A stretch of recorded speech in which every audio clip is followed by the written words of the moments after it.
A igreja moderna pouco sabe sobre o poder de Deus manifesto na igreja.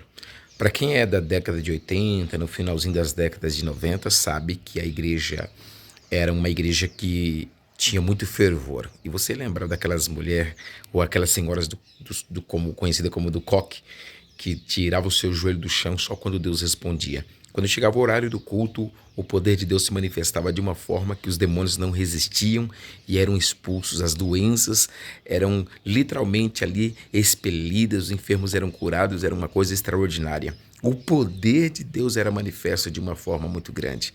Eu li a história de Daniel Berg e Gunnar Wingre quando eles imigraram da Suécia e dos Estados Unidos para cá.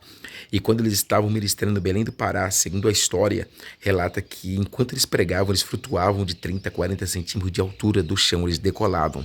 Mas com o tempo, a essência da igreja foi se decaindo, porque a igreja foi tendo sincretismo religioso, mesclando a sua fé com cultos pagãos, com cultos aos ídolos e aos demônios. E isso foi perdendo a essência.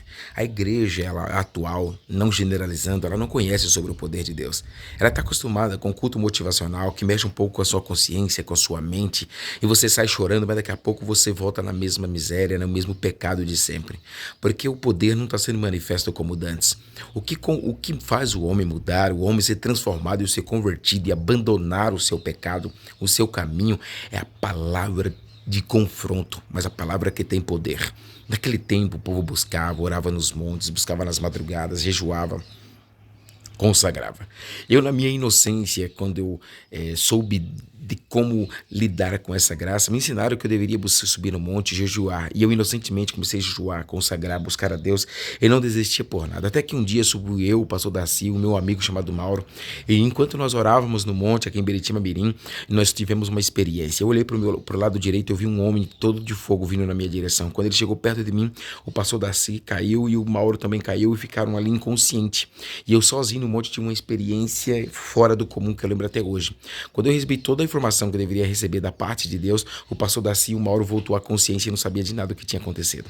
O poder de Deus sempre foi manifesto. Deus sempre esteve presente. O que acontece é que eu estou ausente de Deus. É que agora o culto para mim acaba sendo automatizado. É como se fosse uma obrigação. Eu vou, cumpro a meta e vou embora. Eu vou na quarta, eu vou no domingo, vou na sexta, cumpro a meta e vou embora. Mas a minha vida continua a mesma. O meu casamento não muda. A minha vida matrimonial, sentimental, paternal, maternal não muda. Tudo continua a mesma coisa. Por que será? Porque eu estou vendo um Deus artificial que só me dá promessa, que me promete bênçãos, que eu vou prosperar, que eu vou crescer. Mas na verdade o Deus bíblico ele exige santidade. Por isso que ele diz ser de santo, porque eu sou santo. A palavra santo vem do hebraico que quer dizer kadosh. Kadosh quer dizer santo. E santo, mais propriamente dito, quer dizer separado. Por isso que Espírito Santo não é nome, é característica. Espírito, que é o Espírito de Deus, e santo, que é o seu sobrenome, ou o seu sobretítulo, que quer dizer kadosh, ou separado, quer dizer espírito que traz separação. Ou seja, ele separa o homem do pecado para a santidade, para Deus. Se o Espírito Santo não está te convencendo do pecado, da justiça e do juízo, é sinal que talvez a salvação está longe da sua porta. Muitos estão convencidos de que são cristãos verdadeiramente. Para você ter uma noção, a geração de hoje não conhece a essência verdadeira, a maturidade espiritual do poder de Deus. Nós estamos vivendo os piores momentos da geração. Essa geração é a geração que Paulo profetizou que viria a grande apostasia. A apostasia sempre esteve desde o tempo de Jesus até hoje. A palavra apóstata significa abandonar a fé genuína. Ou seja, eu até fico na igreja, mas eu não pratico a fé genuína. Eu preciso de quebra-galho, eu preciso de encontro de casal, eu preciso disso, preciso daquilo, para tentar dar um gás na minha vida. Porque a palavra, conforme Hebreus 4,12, ela não se cumpriu quando diz, porque a palavra de Deus é viva e eficaz, mas penetrante que a espada alguma de dois gumes, que penetra até a divisão da alma, do espírito, juntas e medulas, e é apta para discernir os pensamentos e intenções do coração. Se a palavra não fez o efeito no seu interior, você acha que algumas coisas externas vai fazer? Você acha que a campanha vai fazer? Você acha que o encontro de casal vai fazer? Você acha que a palestra vai fazer? Olha o que diz o salmista: eu guardei a palavra do Senhor à tábua do meu coração para eu não pecar contra ti. A única maneira de não pecar, a única maneira de vencer o pecado é guardando a palavra do Senhor no coração. Quando eu busco a palavra e vivo ela de acordo com a vontade de Deus, eu tenho sede de buscar a Deus. Olha o que diz em Tiago, capítulo 4, versículo 7. Sujeitai-vos, pois, a Deus, aproxime-se dele e o diabo fugirá de vós. Olha o que diz em Lucas, capítulo 21, verso 33. Hão de passar os céus e a terra, mas minhas palavras não hão de passar, porque a palavra dele é fiel. Lucas 10, 19, Jesus dá poder aos discípulos e ele nos concede autoridade, mas essa autoridade, quando você vai olhar a vida dos discípulos, como Pedro, Tiago, João e os demais, estavam sempre em constância em oração.